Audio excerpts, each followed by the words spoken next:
getting star mean that you're one of the most talented people in the world? I don't think so. Does it mean that you live long enough that people remember your name, 4 decades later? Maybe. But it is, whatever it signifies, it is still very meaningful. And I'm very touched that it's occurring. It's happening this Monday. Okay, now what were we supposed to do now? Was I supposed to introduce? Does anybody have any questions? That's always a good way to get out of this. Yes? Why did you choose Spectre of the Gun as your favorite? Why did I choose Spectre? Oh, that's what we're doing. We're going to watch Spectre of the Gun. Well, I really, really enjoyed being in it. It's one where not only did Chekov get the girl and a big dramatic death scene, but I thought it was really rendered in a very novel and inventive way. The show, we were suffering from a modest budget for that particular episode, and rather than just put up something that we could afford and would ultimately look cheap, we built the story in effect around what we had available, and it became very innovative, so that it became a story of illusion, and that's why you could see the back of the sets. It wasn't really happening, or was it? But in any case, I thought it was extremely well done. I thought the camera work was terrific.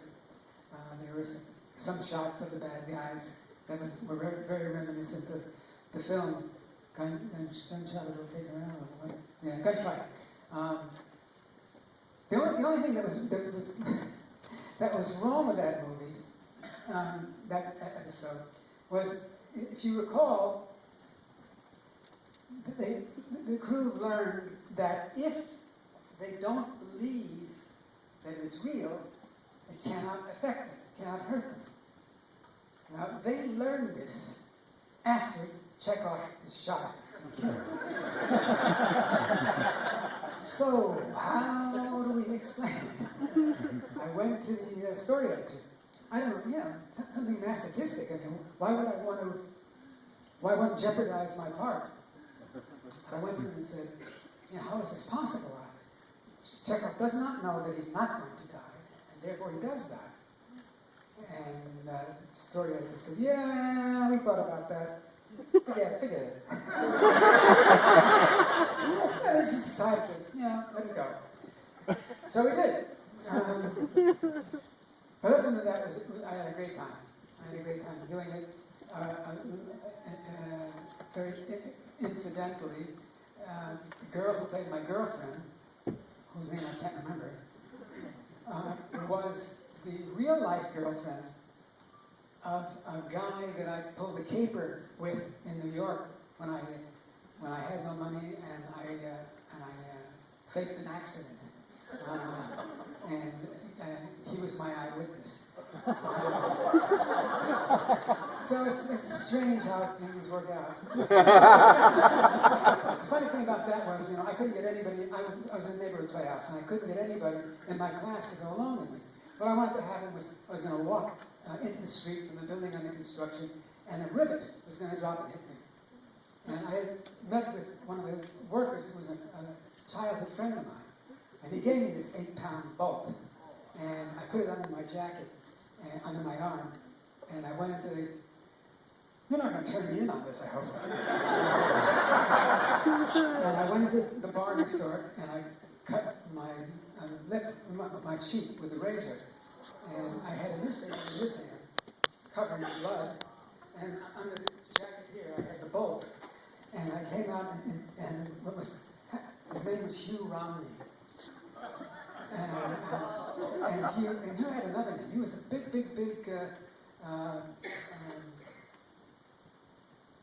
what was before Hillary? Big Dick. Big Dick, yeah, he was a big Dick, yeah. And he told poetry in Greenwich Village. But the deal was that I was going to give him $100 to be my eyewitness, which required that when I stepped out in the street, he steps out behind me, so he can see, and then I go, paper drops, and the bolt drops to the ground, and people mush over, and they just want to know what's happening. And Hugh was supposed to look at me and go, somebody do something, just don't stand there. Well, that's the way he did do it. That's not the way he was supposed to do it. I was cringing. I really had pain. So I was thinking, oh my God, this is the worst street performance in the history of theater. But what happened was that he got cold feet, so he didn't go out after me. He went out and flattened. So I didn't even see it fall and hit me. The fact of the matter is that it was highly successful. I was able to buy a car that almost killed me. And the money I got from this experience. But, yeah, so that's the coincidence, is that his girlfriend, this is my first professional acting job, albeit felonious. And that's the story. Now, first of all, we weren't being shown behind the Iron Curtain, Star Trek. And the story that was let out by the Public Relations Department at Paramount, that they were complaining that there wasn't any Russians on the ship, was just that. It was a fabrication. What they wanted, what Gene wanted, and what the rest of the production crew wanted, they wanted somebody who they felt would appeal to the bubblegum set, to the little kids, and the ones who write in pencil on my paper. And that was pretty much my following. I had a lot of Ruby in the notes that were sent to me. Did hear a great story a couple of days ago. Let's see if I can compose it properly. I got an email from a chap who said, I watched you when I was a kid, and thank you for helping me become gay. Because whenever you came on screen, I just lit up.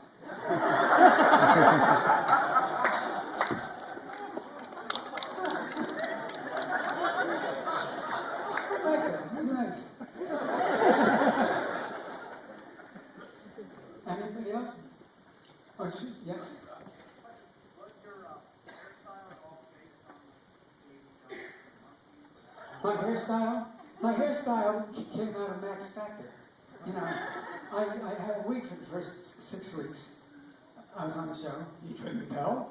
And then for 2 years, I did one of these forward sweeps, with the hair I had left. Which, and in time, became very obvious as well. So then I started wearing a hairpiece, and I finally got tired of it.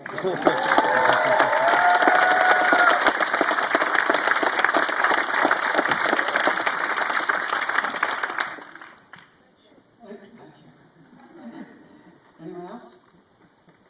Okay, yes. Yeah, I should know this, and I'm embarrassed that I don't, but have you written an autobiography, or if you have not, have you thought about doing that? Well, yes, you should feel embarrassed. I did. It's called Warp Factors, an Erotic's Guide to the Universe. And I think it's entertaining. I know it's entertaining. I'm good about it. And I just, sorry to interrupt, I just want to tell you, on the way here this morning, I heard Last Train to Clarksville on the radio, and I thought it was... Last train to what? The monkey song. What do I have to do with that? That your hairstylist, Chekov, was inspired Oh, by, you- the monkey. Okay. I got it. I don't associate. Well, there is that story. And the story, if you've ever been to a convention I've been at, you've probably heard the story, but I'll tell it anyway. Quickly, very brief. I can repeat, I can be succinct. I can be to the point. I don't have to.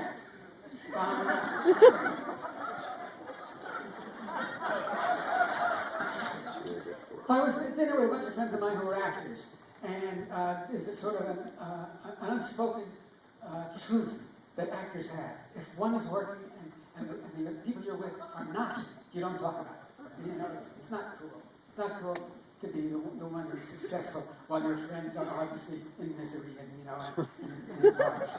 So you don't say those kind of things. And you probably killed them, you know. Anyway, a young lady came over to the table, very bubbly, very effervescent, and said, "Oh my God, are you who I think you are?" And I said, well, blushing, you know, for the purposes of seeming humble, you know. I said, well, I suppose I am. And she says, "Oh my God, could you come over and tell my girlfriend, because she doesn't believe it. And I want to, you know, win a bet that we have." I said, well, checking my actor friends who were very busy concentrating on their mashed potatoes, you know, they didn't want to acknowledge this was going on. And I said, well, okay.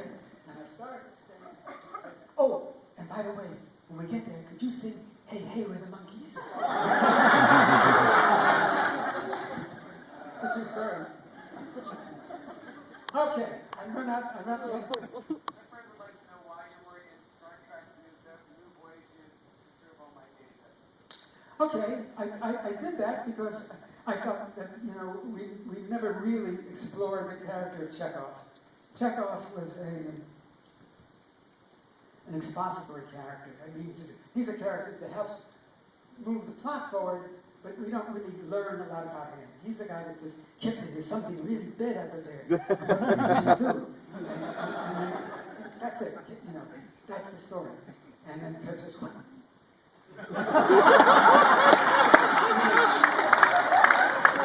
Aside and reminisces about when he was a little boy in Iowa, and we get the sense of who he was. Chekov, we know nothing. We just know that he sees something of it. So I wanted an episode where we get a more rounded picture of him.